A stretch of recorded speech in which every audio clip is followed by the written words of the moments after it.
What's going on, everybody, and welcome to the Other Side of the Firewall podcast, where we talk about the latest and greatest of cybersecurity news, as well as we highlight those movers and shakers and glass ceiling breakers, those people of color who've made it to the other side of the proverbial firewall. My name is Ryan Williams, as I am joined by Chris Abakan. What's going on, everybody? What's going on? Special guest for the week.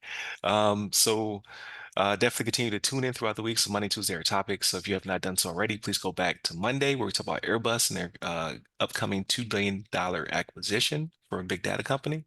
And then Wednesday will be a discussion. We're going to go over some CMMC 2.0 topics. And then Thursday, I may or may not have an interview. I'm going to record it for behind the scenes. We'll record it on Monday. However, it takes me some time to edit and process and things of that nature. So hopefully it'll be up by that time. But if not, look forward to it throughout the week.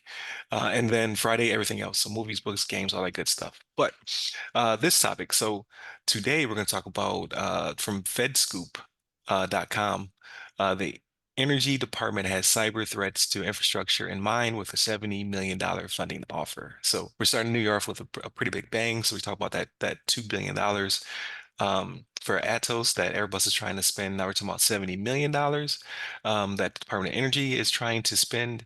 And this is going into a research and development um, kind of fund that will help them to deliver infrastructure against cyber related threats and other physical hazards, part of their senior agent official kind of briefing where he's trying to uh, basically protect their house, right?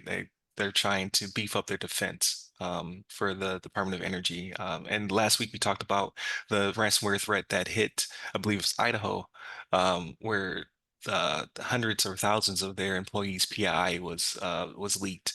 We've talked about in the past how even here in Florida, right? So Oldsmar's water plant was attacked with an RDP remote desktop threat, where basically they're trying to bump up I think it was the fluoride levels or something like that to unhealthy levels that may have made people potentially sick.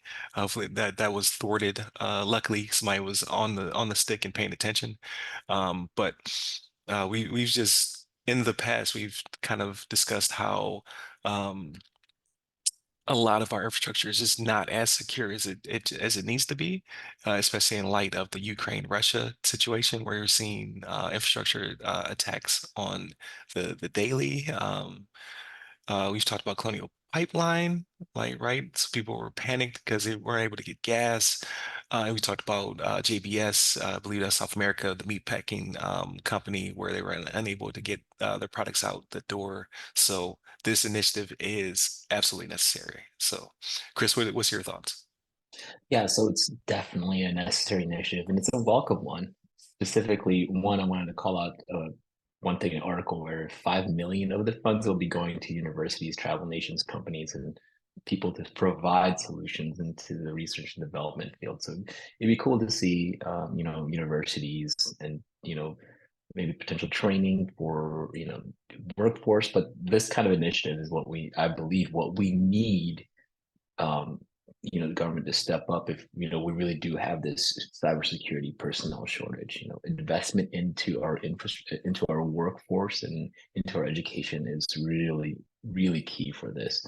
And additionally, I wanted to highlight they mentioned specifically operational technology and then actually implementing zero trust initiative and zero trust capabilities with operational technology. So as an operational technology, it's technology like almost like a SCADA system, or it's a technology that is operational in nature in terms of their switching, their actual operations of electricity, natural gas, pipelines, the oils, measuring the input output flows of energy and things like that. And a lot of those are on legacy systems, right? A lot of those are on closed circuit legacy systems potentially. Um, and implementing zero trust on those essentially is saying, hey, we're going to have to make sure that there's some type of policy enforced into with accessing these. There has to be some type of identity access management implemented with, whenever a technician or, an electrician or somebody goes into a, a box somewhere, there's going to have to be some type of, identification, non-repudiation, things like that, logging involved with the operational technology. So I think that that definitely presents a challenge for a lot of these companies in from the investment perspective, but also it comes from it allows these companies to have more of a what's the word I'm looking for?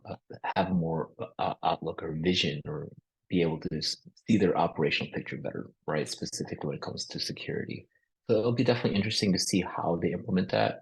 Maybe, as we go along in our journey, we'll meet some of these people in industry in these industries and, talk to them, and maybe they can share their knowledge to eventually, help secure our critical infrastructure, which is vital.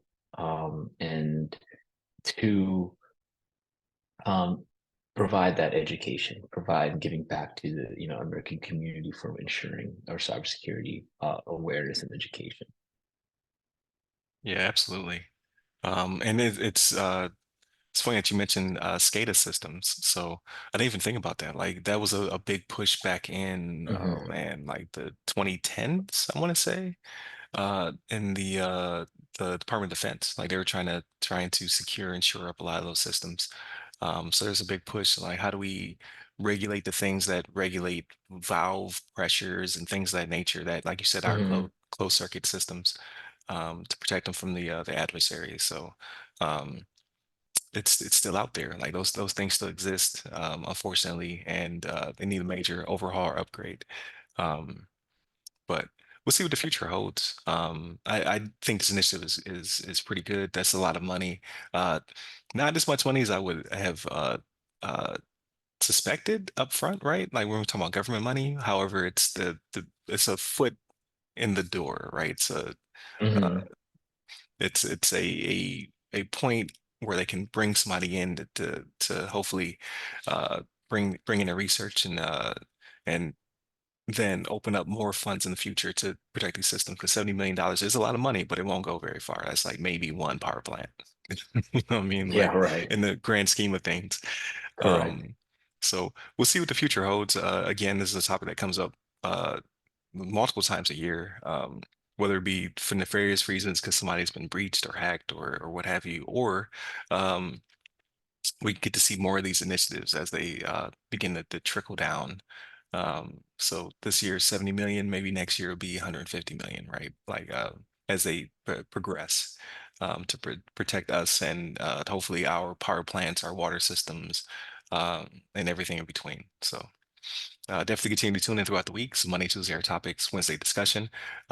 Thursday will be hopefully Ask a CISP with an interview. If not, it'll be a throwback. And then Fridays, everything else. I've consumed a lot of media over the holidays, so movies, books, games, all that good stuff. So continue to tune in.